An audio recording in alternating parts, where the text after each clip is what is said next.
மாண்புமிகு உறுப்பினர் முனைவர் கணேஷ்குமார் அவர்கள் சுருக்கமாக.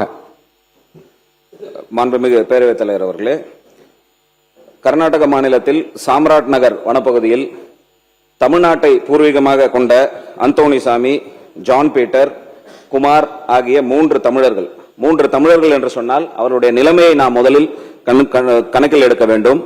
மேட்டூர் அணை இங்கே கட்டப்பட்ட பொழுது தர்மபுரி பகுதியில் வாழ்ந்த அவர்கள் மேட்டூர் அணைக்காக தன்னுடைய வாழ்வாதாரத்தையே இழந்து புலம்பெயர்ந்து அந்த கிராமத்தில் சென்று வசித்து இருக்கக்கூடியவர்கள். தங்களுடைய கால்நடைகளான மாடுகள் காணவில்லை என்று வனப்பகுதியில் தேடி சென்றிருக்கக்கூடிய சூழ்நிலையில் சுட்டுக் கொல்லப்பட்டிருக்கிறார்கள்.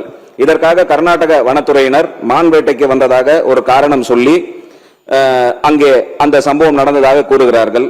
இப்படிப்பட்ட சூழ்நிலையில் அந்த சட்டமன்ற உறுப்பினர் அவர்கள், அன்னூர் அந்த சட்டமன்ற தொகுதிக்கு உட்பட்டு வரக்கூடிய சட்டமன்ற உறுப்பினர் அவர்கள் இதில் ஏதோ இருக்கிறது என்று அவரே ஒப்புக்கொண்டு அந்த பாதிக்கப்பட்டவர்களுக்கு 10 லட்சம் ரூபாய் நிவாரணம் கொடுத்திருக்கிறார்கள். கர்நாடக அமைச்சரும் கூட பாதிக்கப்பட்டவர்களுக்கு 5 லட்சம் ரூபாய் நிவாரணம் கொடுத்திருக்கிறது. இது குறித்து நேற்று ஆனால் கர்நாடக வனத்துறை அமைச்சர் அவர்கள் கர்நாடக சட்டமன்றத்தில் தாக்கல் செய்திருக்கக்கூடிய அறிக்கையில் இது தற்காப்புக்காக நடைபெற்றது, இதில் எந்தவித உரிமை மீறலும் இல்லை என்று ஒரு அறிக்கையை கர்நாடக சட்டமன்றத்தில் நேற்றைய தினம் தாக்கல் செய்யப்பட்டிருக்கிறார் கர்நாடகத்தினுடைய வனத்துறை அமைச்சர் திரு ராமலிங்க ரெட்டி அவர்கள். இப்படியெல்லாம் சூழ்நிலை இருக்கும் பொழுது தமிழ்நாட்டு அரசு தமிழர்களுடைய நலனை காப்பதற்காக மாண்புமிகு தமிழக முதலமைச்சர் ஒரு கண்டனத்தையும் பதிவு செய்திருக்கிறார்.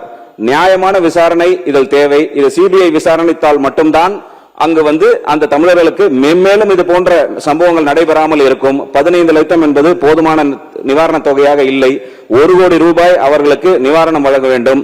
மேலும் குறிப்பாக சொல்ல வேண்டும் என்று சொன்னால், புதிதாக கர்நாடக சட்டமன்றத்தில் அவர்கள் தாக்கல் செய்த ஆவணங்களில் ஒரு செட் பாரகான் ஸ்லிப்பர், அதாவது அதோட பிரைஸ் டாகோட ஒட்டப்பட்டு புதிதாக ஆதாரமாக சேர்க்கப்பட்டிருக்கிறது. அப்படி என்று சொன்னால், இது இன்றைய காலை வந்தக்கூடிய செய்தி. அப்படி என்று சொன்னால் அவர்கள் புதிதாக செப்பல் வாங்கி போட்டுக்கொண்டு மான் வேட்டைக்கு செல்லவில்லை, மாடை தேடிதான் சென்றிருக்கிறார்கள்.